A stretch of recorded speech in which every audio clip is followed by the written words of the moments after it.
அனைவருக்கும் வணக்கம். இது உங்கள் அரியணை போலீஸ் அகாடமி திருவாரூர்.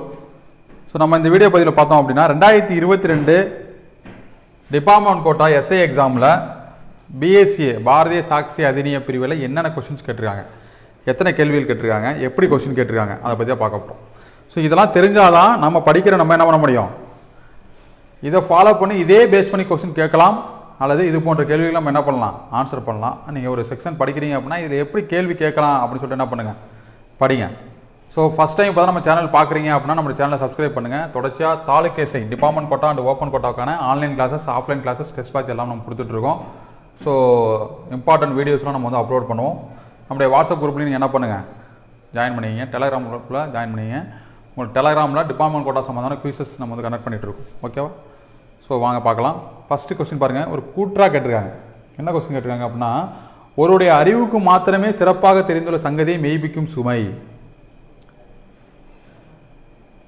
இதை பற்றி சொல்கிற பிரிவு என்ன, ஒரு குறிப்பிட்ட சங்கதியை மெய்ப்பிக்கும் சுமை பற்றி சொல்கிற பிரிவு என்ன அப்படி சொல்கிற பிரிவு பற்றி கேட்டிருக்காங்க. ஓகேவா? ஒருவருடைய அறிவுக்கு மாத்திரமே சிறப்பாக தெரிந்துள்ள சங்கதியை அவர் தான் மெய்ப்பிக்கணும் அப்படிங்கிற கூற்று. இந்த கூற்று ரெண்டையும் கொடுத்து எது சரியானது தவறாக கேட்டிருக்காங்க. இதை பொறுத்தவரை ரெண்டு கூற்றுமே என்னதான், சரிதான். செக்ஷன் தெரிஞ்சு வச்சிங்க. ஒருடைய அறிவுக்கு மாத்திரமே சிறப்பாக தெரிந்துள்ள சங்கதியை மெய்ப்பிக்கும் சுமையை பற்றி சொல்கிற பிரிவு 109. ஸோ இதெல்லாம் வந்து சைடில் எழுதியிருக்க எல்லாமே செக்ஷன். இந்த செக்ஷன் நோட் பண்ணி வச்சுக்கிங்க. அடுத்தது, குறிப்பிட்ட சங்கதியை மெய்ப்பிக்கும் சுமை 106. ஓகேவா? அடுத்தது பாருங்கள், டைரக்ட் கொஸ்டின் பாருங்கள். பதில் சொல்வதால் குற்றத்திற்கு உள்ளாக நேரும் அப்படிங்கிற காரணத்தின் பேரில் பதில் சொல்லும் பொறுப்பிலிருந்து சாட்சி விடுவிக்கப்பட மாட்டார் என விளக்கும் பாரதிய சாட்சி அதிநிய பிரிவு என்ன அப்படின்னு கொஸ்டின் கேட்டிருக்காங்க. Direct question. செக்ஷன் 136, 134, 1 அப்படின்னு ஆப்ஷன் கொடுத்துருக்காங்க. இது ஆன்சர் பார்த்தோம்னா 137. இப்போ சார் எனக்கு எந்த ஆத்தர் புத்தகத்தை படிக்கணும் அப்படின்னு உங்களுக்கு டவுட்டு வருது அப்படின்னா இந்த கொஷினை பாருங்கள். கொஷினில் உள்ள கண்டென்ட் பேஸ் பண்ணி அதே மாதிரி கண்டென்ட் இருக்க புத்தகத்தை நீங்கள் என்ன பண்ணுங்கள், நீங்கள் படிங்க. உங்களுக்கு டவுட் இருக்குது எந்த புத்தகத்தை படிக்கணும் அப்படின்னு சொல்லிட்டு, எந்த ஆத்தர் புத்தகம் வாங்கணும் அப்படின்னு டவுட் இருந்துச்சுன்னா நீங்கள் என்ன பண்ணுங்கள், 8610556994 அப்படிங்கிற நம்பருக்கு நீங்கள் என்ன பண்ணுங்கள், வாட்ஸ்அப் டெக்ஸ்ட் மட்டும் பண்ணுங்கள், கால் பண்ணாதீங்க. ஓகே தானே? உங்களுக்கு நான் ரிப்ளை பண்ணுறேன் எந்த புத்தகத்தை படிக்கணும். ஏன் அப்படின்னா நம்ம ஒரு சோசியல் மீடியாவில் என்ன பண்ண முடியாது, பர்டிகுலர் ஆத்தரை நம்ம குறைவாக மதிப்பிட்டோ இல்லை பர்டிகுலர் ஆத்தரை நம்ம உயர்வாக சொல்ல முடியாது. நமக்கு தேவை நம்ம படிக்கிற கேள்வியிலேருந்து என்ன வரணும், கொஷின்ஸ் வரணும். அதான் ரொம்ப ரொம்ப முக்கியமானது. ஏன் அப்படின்னா நம்ம லா கண்டென்ட் சொல்லுவோம்ல, சட்ட வார்த்தைகள், அந்த வார்த்தைகளை எப்படி எக்ஸாம்பிள் கொஸ்டின் கேட்குறாங்க. அடுத்து பாருங்க, அனுமானிக்கலாம் அப்படிங்கிற பதம் பாரதிய சாட்சி அதிநிய பிரிவில் எந்த பிரிவு? மே பிரிசிம். ஆல்ரெடி உங்கள்கிட்ட சொல்லிட்டேன், செக்ஷன் 2ல் ஏலேருந்து எல் வரைக்கும் படிச்சிருங்க. இதுலேருந்து கட்டாயம் கொஸ்டின் கேட்பாங்கன்னு சொல்லிட்டு. ஸோ 2H அப்படிங்கிறது என்னது, மே பிரிசிம். ஓகே தானே? கொஸ்டின் எப்படி கேட்டிருக்காங்க, செக்ஷன் 2 வரையறையிலேருந்து என்ன பண்ணலாம், கேள்வி கேட்கலாம்னு கேட்குறாங்க, கேட்பாங்க. அடுத்து எடுத்துக்காட்டுலேருந்து ஒரு கேள்வி. ஓகேவா? என்ன கேள்வி, உயர்நிலை பள்ளியில் கொடுக்கப்படுகிற சான்றிதழ் நீதிமன்றத்தால் ஏற்றுக்கொள்ளப்படுமா, ஏற்றுக்கொள்ளப்படாதா? ஸோ செக்ஷன் 29 அப்படிங்கிறது கரெக்டாக தவறாக நீங்கள் என்ன பண்ணுங்கள், கமெண்ட் பண்ணுங்கள். இல்லை பர்டிகுலராக எனக்கு இந்த செக்ஷன், இந்த உயர்நிலை பள்ளி சான்றிதழ் பற்றி நான் இந்த புத்தகத்தில் படித்தேன், இந்த பிரிவில் படிச்சிருக்கேன்னு சொன்னால் அதுவும் நீங்கள் என்ன பண்ணுங்கள், கமெண்ட் பண்ணுங்கள். ஓகே தானே? ஸோ ஜென்ரலாக இந்த கொஸ்டினை பொறுத்தளவுக்கு இந்த ஆம், இல்லை, பகுதி சரி, தவறுன்னு என்ன பண்ணுறாங்க, ஒரு கொஸ்டின் கேட்டுருவாங்க. உயர்நிலை பள்ளி சான்றிதழ் அப்படிங்கிறத பொறுத்தளவுக்கு இது பிரைமரி எவிடன்ஸா, செகண்டரி எவிடன்ஸா அப்படின்னா இது வந்து பிரைமரி எவிடன்ஸ். அதே போல் இது பொது ஆவணமா, தனியார் ஆவணமா, என்னது பப்ளிக் டாக்குமெண்ட். ஸோ இது நீதிமன்றத்தில் ஏற்றுக்கொள்ளப்படுமா, ஏற்றுக்கொள்ளப்படும். ஸோ என்னோட ஏஜ் வந்து இதாக இருக்குது, ஒரு போக்சோ ஆக்டில் வந்து அக்யூஸோட ஏஜை ப்ரூஃப் பண்ணுறது நம்ம என்ன பண்ணலாம், டிசியோ அல்லது மார்க் ஷீட்டோ நம்ம என்ன பண்ணலாம், ப்ரூஃபாக கொடுக்கலாம். இதை பற்றி அப்போ ஏற்றுக்கொள்ளப்படும் தன்மை கொண்டதானா ஆம் அப்படிங்கிறது கரெக்டு. ஆப்ஷன் எப்படி செட் பண்ணுறாங்க பாருங்கள், இல்லை, பகுதி சரி. அடுத்து பாருங்கள், டைரக்ட் எவிடன்ஸ், நேரடி சாட்சியை பற்றி சொல்கிற பிரிவு.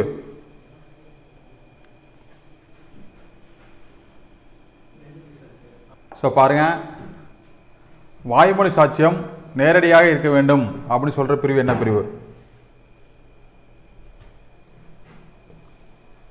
BSA 55 அதில் சொல்லியிருப்பாங்க. என்ன சொல்லியிருப்பாங்க, வாய்மொழி சாட்சியம், நேரடி சாட்சியம் அப்படின்னா என்ன, தான் நேராக பார்த்தது அவரே சொல்கிறது, தான் நேராக கேட்டது அவரே சொல்கிறது, புலன்களால் உணர்ந்தது, பேட் ஸ்மெல் வந்துச்சு அப்படிங்கிறத அவரே சொல்கிறது.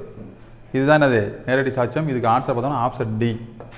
ஸோ நேரடியாக பார்ப்பதுன்னு சொல்லிட்டு அடிச்சிடக்கூடாது, நேரடியாக கேட்பதுன்னு சொல்லிட்டு அடிச்சிடக்கூடாது. கொஞ்சம் அவசரத்தில் என்ன பண்ணக்கூடாது, இதை கேர்லெஸ் மிஸ்டேக் பண்ணுற கொஸ்டின். அடுத்து பாருங்க, திருமணமான பெண்ணின் தற்கொலைக்கு உடந்தையாக இருந்ததுக்கான அனுமானம், இதை பற்றி சொல்கிற பிரிவு என்ன பிரிவு அப்படின்னு சொல்லி டேரக்ட் கொஸ்டின் 117. அது அப்படின்னா என்ன அப்படின்னா, திருமணமான பெண் வந்து இறந்துடுறாங்க அப்படின்னா ஒரு பிலோ 7 இயர்ஸ். அப்போ அந்த பெண்ணுடைய தற்கொலை, மரணம் வேற தற்கொலை வேற.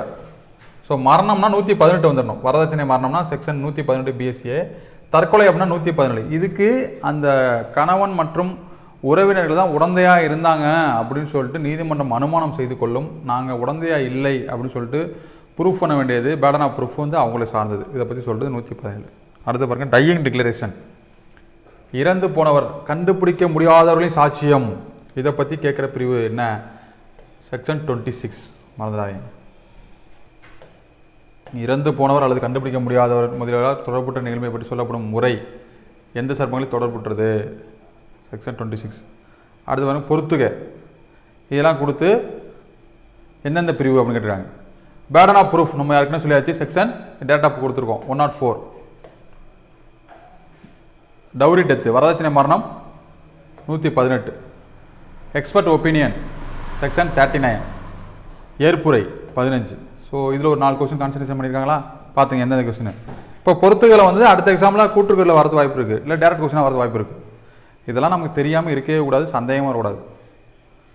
9வது கேள்வி பாருங்க, சூப்பரான கேள்வி. பாரதிய சாட்சி சட்டத்தில் எத்தனை சாட்சிகள் ஒரு சங்கதியை நிரூபிக்க அனுமதிக்கலாம், கோர்ட்டுக்கு எத்தனை சாட்சி தேவை ஒரு கேஸில் அப்படின்னு சொல்லிட்டு டிஃபைன் பண்ணவே இல்லை, வரையறை செய்யப்படவே இல்லை. நம்ம நினச்சிட்டு இருப்போம் ஒரு கேஸுக்கு ஒரே ஒரு ஃபிங்கர் பிரிண்ட் கடத்தாவோட கேஸ் கன்விக்ஷன் ஆகிடும். ஆனால் சட்டத்தில் என்ன சொல்ல, ஒரு சாட்சி மட்டும் போதும், 7 நபர்கள் குறையாமல் இருக்கணும், 5 நபர்கள் குறையாமல் சொல்லலை, எதுவும் குறிப்பிடப்படவில்லை. அதான் ஆன்சர். பார்த்துங்க. அது 10வது கேள்வி பாருங்க. இதை பற்றி சொல்கிற பிரிவு என்ன பிரிவு, சாட்சிகளின் எண்ணிக்கையை பற்றி சொல்கிற பிரிவு 139. இதை போய் படித்து பாருங்க. அடுத்து பாருங்க, ஒரு சாட்சி எப்போது மறு விசாரணை செய்யப்படலாம். ஸோ அப்போ சாட்சிகள் விசாரணை செய்தல் அப்படிங்கிற அத்தியாயம் ரொம்ப ரொம்ப முக்கியமான அத்தியாயம். ஸோ குறுக்கு விசாரணை என்னென்னா, மறு விசாரணை என்னென்னா, சாட்சி எப்படி விசாரிக்கணும், விசாரணையோட வரிசை முறை என்ன, லீடிங் கொஸ்டின்னா என்ன, விடை பொதினா என்ன, பொதிவினா என்ன பண்ணணும் தெரிஞ்சுக்கணும்.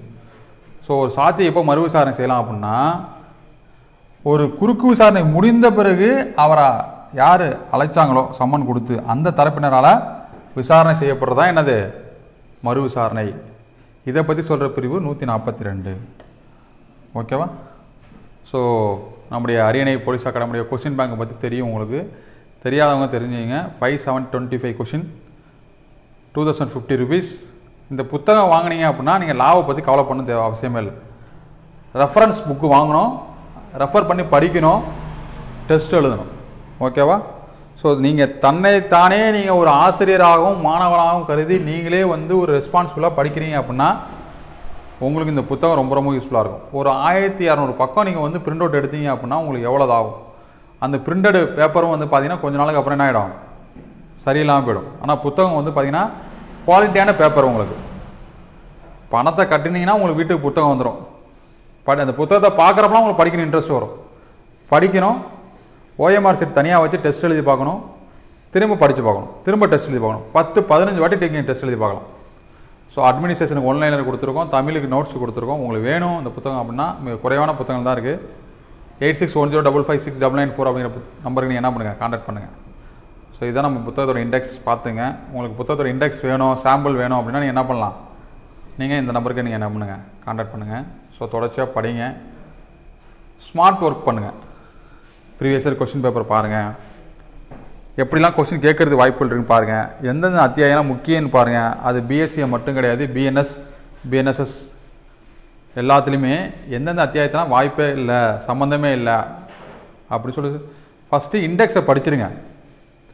அதுக்கப்புறம் நீங்கள் என்ன பண்ணுங்கள், இது வேணாம் அது வேணாம்னு யோசிங்க. இண்டெக்ஸ் கேட்டால் வாட் இஸ் வாட் அப்படின்னு கேட்டால் எனக்கு சொல்ல தெரியணும். படிச்சுட்டு உள்ளதை படிக்கிறப்ப கொஞ்சம் கொஞ்சம் கம்மி பண்ணிங்க. ஓகே தானே. நிறைய எழுதி பாருங்கள், டெஸ்ட் எழுதுங்க, ரிவிஷன் பண்ணுங்கள். நம்முடைய வாட்ஸ்அப் குரூப்பில் ஜாயின் பண்ணிங்க. உங்களுக்கு டெலகிராமில் குயிஸ் கண்டக்ட் பண்ணுவோம், வாட்ஸ்அப்பில் டிஸ்கஷன் கண்டக்ட் பண்ணுவோம். தொடர்ச்சியாக படிச்சுட்டே இருந்தால் தான் நம்ம சக்ஸஸ் பண்ண முடியும். ஒரு போலீஸாக இருந்து SI ஆகிறது மிகப்பெரிய விஷயம். உங்கள் அனைவருக்கும் அரியணை போலீஸ் அகாடமி சார்பாக வெற்றி வாழ்த்துக்கள். நன்றி, வணக்கம்.